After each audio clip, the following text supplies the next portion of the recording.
येऊरच्या पायथ्याशी असलेल्या सुमारे 193 एकर जमिनीच्या बदल्यात खासगी कंपनीला तब्बल 2,800 कोटी रुपयांचा TDR देण्याच्या प्रक्रियेत मोठा भ्रष्टाचार झाल्याचा गंभीर आरोप डॉ. जितेंद्र आव्हाड यांनी केला आहे. या प्रकरणाविरोधात जनहित याचिका दाखल करणार असल्याची घोषणा त्यांनी एका पत्रकार परिषदेत केली आहे.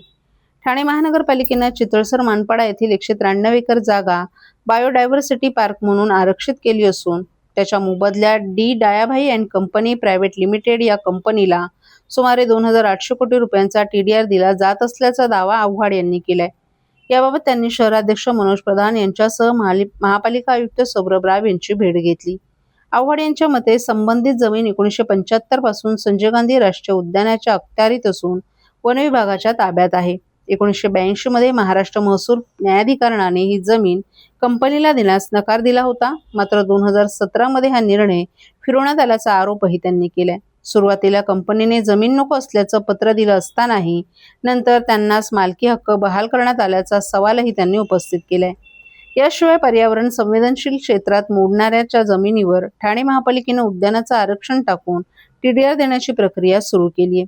केंद्रीय पर्यावरण, वन आणि हवामान बदल मंत्रालयाची पूर्व परवानगी न घेता ही प्रक्रिया राबवली जात असल्याचा आरोपही आव्हाड यांनी केलाय.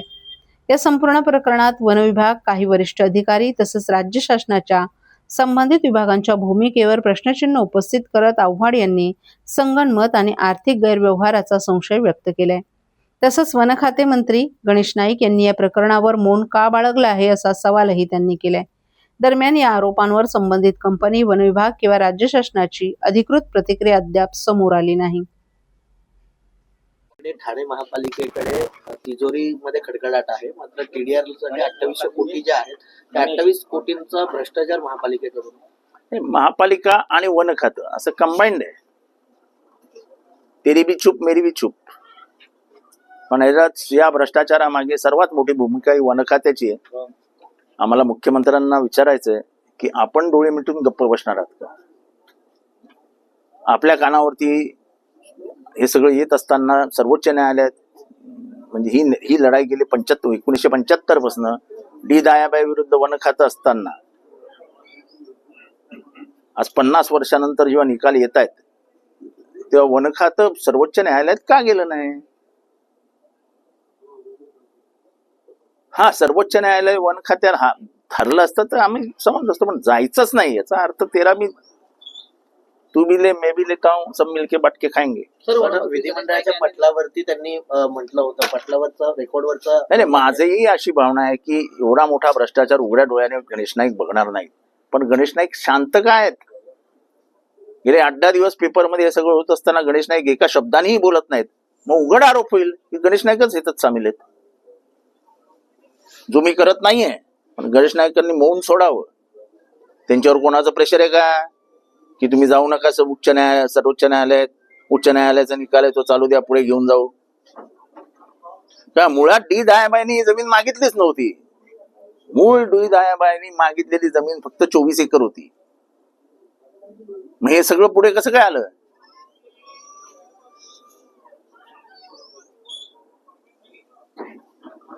सर्व नागरिकांना आवाहन करण्यात येत आहे की सध्या डासांमार्फत पसरणाऱ्या डेंग्यू या आजाराचा प्रसार रोखण्यासाठी प्रत्येकाने पुढील प्रमाणे कार्यवाही करावी. डेंग्यू आजार एडिस इजिप्ती हा डास चावल्याने होतो. या डासांची पैदास साचलेल्या किंवा साचवलेल्या स्वच्छ पाण्यामध्ये होते. 8 दिवसांपेक्षा जास्त दिवस पाणी उघडे व साचून राहिल्यास त्यात डास अंडी घालतात. अंड्यांच्या अळ्या तयार होऊन पुढे डास तयार होतात. यासाठी आपल्या घरातील पाणीसाठे उदाहरणार्थ बॅरल्स, पिंपे, टाक्या, हौद, रांजणे इत्यादी दर आठवड्याला रिकामे करून घासून पुसून कोरडे करून पुन्हा भरावे. 1 दिवस कोरडा दिवस म्हणून पाळावा. पाणी साठ्यांना घट्ट झाकणे बसवावीत किंवा जुनी साडी, चादर, धोतर यांनी बांधून झाकून ठेवावीत, म्हणजे डास त्यात जाऊन अंडी घालणार नाहीत. घराच्या गच्चीवर, आजूबाजूला, अंगणात कोठेही पाणी साचू देऊ नये. भंगार सामान उघड्यावर टाकू नये. उदाहरणार्थ टायर्स, प्लास्टिक सामान, कुंड्या, टाकाऊ वस्तू इत्यादी. अशा सामानात पावसाचे पाणी साठून त्यात डेंग्यूच्या डासांची पैदास होते. घरातील कूलर्स, फ्रीजच्या पाठीमागील ट्रे हे देखील वेळोवेळी कोरडे करावेत.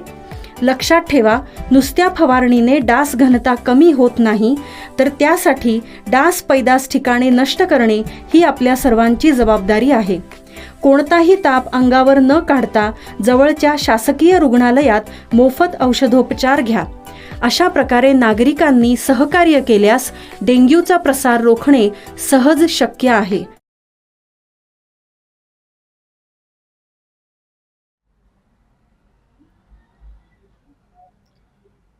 छत्रपती शिवाजी महाराज पुतळ्याचं बांधकाम निकृष्ट, 2 कोटींच्या भिंतींच्या कोसळल्या दगडी.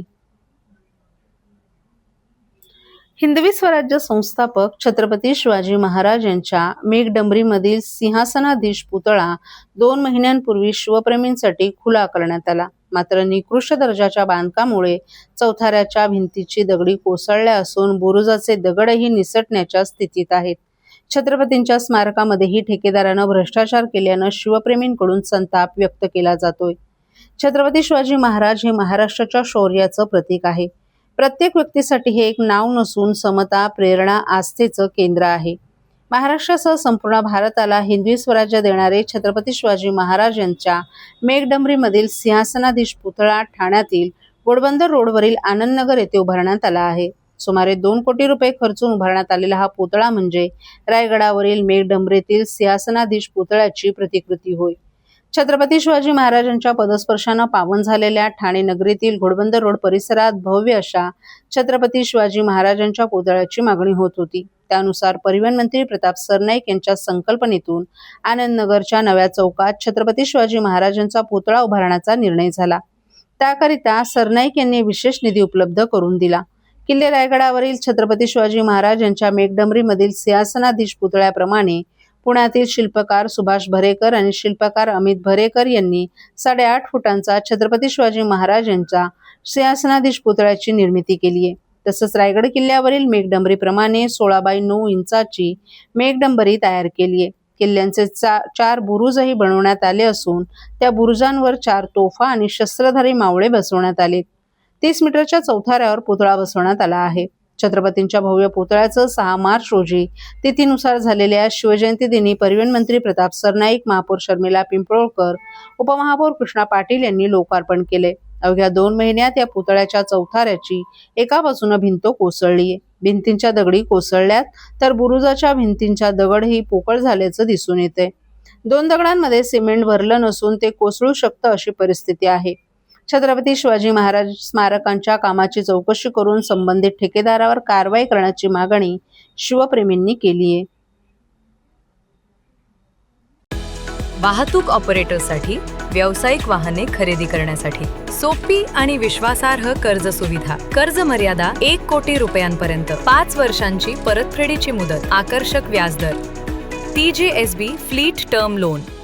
TJSB सहकारी बैंक लिमिटेड, भरोसे का बैंक, भविष्य का bank. Asset backed credit loan. व्यवसाय आणि आर्थिक गरजांसाठी मालमत्तेवर आधारित कर्ज. कर्ज मर्यादा 5 कोटींपर्यंत, 120 महिन्यांचा परतफेडीचा कालावधी. विश्वासार्ह वित्तीय भागीदार तुमच्या प्रगतीसाठी. TJSB asset backed credit loan. TJSB सहकारी बैंक लिमिटेड, भरोसे का बैंक, भविष्य का बैंक. तुमच्या व्यवसायासाठी खेळते भांडवल, क्षमता विस्तार, आधुनिकीकरण आणि यंत्रसामग्री खरेदीसाठी विश्वसनीय ओव्हरड्राफ्ट सुविधा. कर्ज मर्यादा 7 कोटींपर्यंत, जलद मंजुरी, 120 महिन्यांचा परतफेडीचा कालावधी. TJSB ODS drop against property. TJSB सहकारी बैंक लिमिटेड, भरोसे का बैंक, भविष्य का बैंक.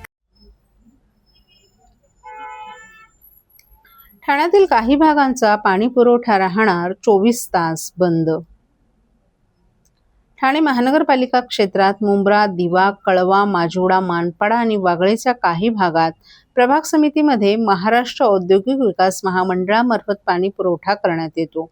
अलिनिनो आणि आयोडीच्या प्रभावामुळे समुद्र प्रवाह सक्रिय झाल्यामुळे पावसाळा लांबण्याची शक्यता आहे. याबाबत जलसंपदा विभागाबरोबर 14 मे रोजी झालेल्या आढावा बैठकीच्या निर्णयाप्रमाणे आगामी पाणी टंचाईची परिस्थिती उद्भवू नये म्हणून पाणी कपात करण्याचं ठरवण्यात आले.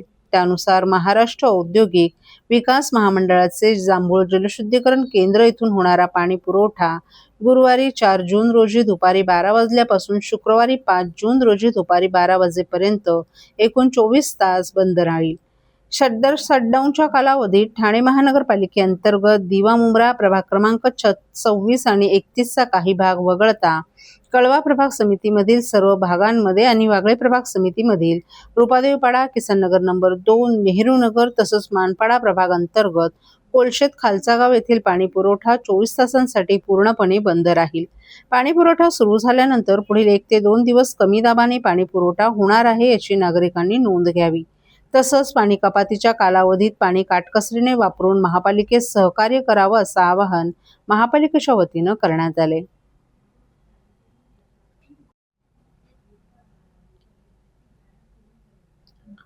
शहरातील नालेसफाईच्या कामांचा अतिरिक्त आयुक्त प्रशांत रोडे यांनी घेतला आढावा. ठाणे महानगरपालिका कार्यक्षेत्रात सद्यस्थितीत सुरू झालेल्या नालेसफाईची सर्वच कामे 5 जून पर्यंत पूर्ण करावीत असे निर्देश आयुक्त सौरभ राव यांनी दिले आहेत. या पार्श्वभूमीवर आजपर्यंत झालेल्या नालेसफाईच्या कामांचा आढावा घेत असताना मुंब्रा आणि दिवा प्रभाग समितीतील नाल्यांकडे विशेष लक्ष देण्याच्या सूचना अतिरिक्त आयुक्त प्रशांत रोडे यांनी संबंधित विभागांना दिल्या आहेत. यावेळी शहरातील नालेसफाईची 80% कामं पूर्ण झाली असून 5 जून पर्यंत सर्व कामं पूर्ण होतील असं घनकचरा आणि बांधकाम विभागामार्फत सांगण्यात आले. ठाणे महापालिका कार्यक्षेत्रातील नालेसफाईच्या कामासाठी ज्या ठिकाणी कमी मनुष्यबळ होते त्या ठिकाणी अतिरिक्त मनुष्यबळाद्वारे युद्धपातळीवर कामं सुरू असल्याचं आरोग्य अधिकारी डॉक्टर राणी शिंदे यांनी नमूद केलं. तसंच याबरोबरच खाडीमुख, रेल्वे शेजारील कलवट साफसफाईची माहिती यावेळी देण्यात आली. नालेसफाईनंतरही काही नाल्यात डोंगराळ भागातून कचरा वाहत येत असून तो काढण्याचंही काम सुरू असल्याचं यावेळी सांगण्यात आलं. शहरातील सखल भाग तसंच काही ठिकाणी तबेले, गोठे आहेत त्या ठिकाणची पाहणी करून घ्यावी. काही ठिकाणी गोठ्यातील चारा हा नाल्यात गेल्यामुळे पाण्याचा मार्ग थांबला असल्याचंही निदर्शनास आले. या पार्श्वभूमीवर शहरात ज्या ठिकाणी तबेले, गोठे आहेत ते स्वच्छ आहेत किंवा कसे याची पाहणी करण्याच्या सूचनाही रोडे यांनी दिल्या. तसंच नालेसफाई झाल्यानंतर संबंधित विभागातील लोकप्रतिनिधींना घेऊन नाल्यांची पाहणी करावी. त्यांच्या काही सूचना असल्यास त्याची अंमलबजावणी करावी. तसंच अतिवृष्टीच्या काळात स्थानिक लोकप्रतिनिधींना संपर्कात राहावं तसंच त्यांच्या सूचनांचं पालन करावं असंही बैठकीत नमूद करण्यात आलं. ठाणे शहरात कोस्टल रोड, बुलेट ट्रेनची कामं सुरू असून या ठिकाणी देखील संबंधित सहाय्यक आयुक्त आणि कार्यकारी अभियंत्यांनी पाहणी करावी. या कामाच्या ठिकाणी जर अतिवृष्टीत पाणी साचलं तर पाणी जाण्यासाठी मार्ग आहे किंवा कसा याचा तपासणी करावी. तशा पद्धतीनं काम करून घ्यावे अशा सूचनाही आयुक्त रोडे यांनी दिल्या आहेत. प्रत्येक प्रभाग समितीतील नाल्यांची साफसफाईच्या कामांचा आढावा संबंधित सहाय्यक आयुक्तांनी पाहणी करून घ्यावा. याबाबत आवश्यक यंत्रसामुग्री, मनुष्यबळाची गरज भासल्यास त्याबाबत सहकार्य करण्याच्या सूचनाही या बैठकीत देण्यात आल्या.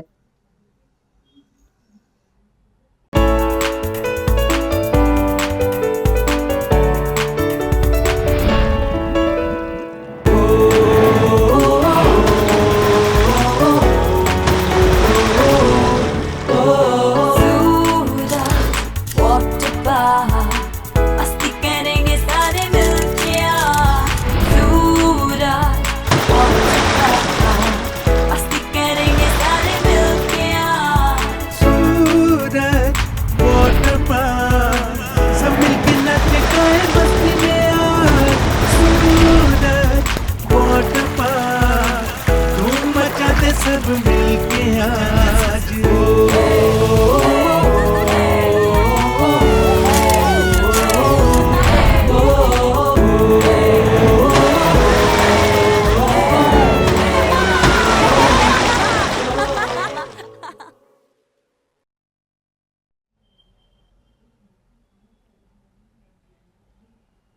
राज्यात विधान परिषदेच्या निवडणुकांच्या पार्श्वभूमीवर वातावरण तापले.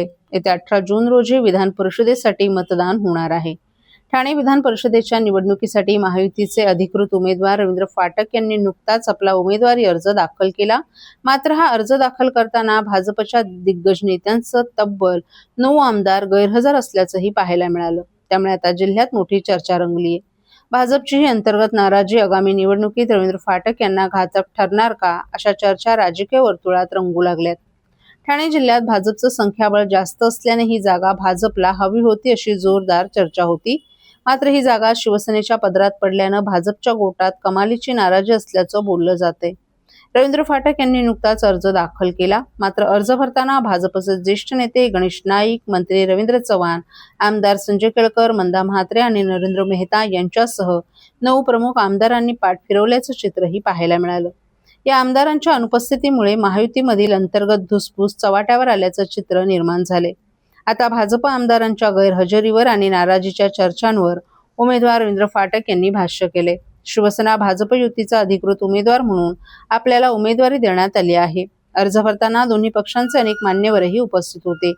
भाजपचे आमदार आज प्रत्यक्ष उपस्थित नसले तरी आपले रवींद्र चव्हाण, गणेश नाईक, नरेंद्र मेहता, संजय केळकर आणि मंदा म्हात्रे या सर्व भाजप आमदारांशी सविस्तर बोलणं झालं असल्याचंही फाटक यांनी सांगितलं. आमदार मंदा म्हात्रे आजारी असल्यानं येऊ शकल्या नाहीत, तर त्यांनी आपल्याला फोनवरून शुभेच्छा दिल्यात. तर मंत्री रवींद्र चव्हाण यांनी दिल्लीला जाण्यापूर्वी आपल्याला फोन करून पूर्ण पाठिंबा दर्शवलाय. हे सर्व आमदार आपापल्या पूर्वनियोजित कामांमुळे येऊ शकले नाहीत. भाजप पक्ष आपल्या पाठीशी सक्षमपणे उभा असून महायुतीत कोणतीही नाराजी नाही, असंही फाटक यांनी सांगितलं.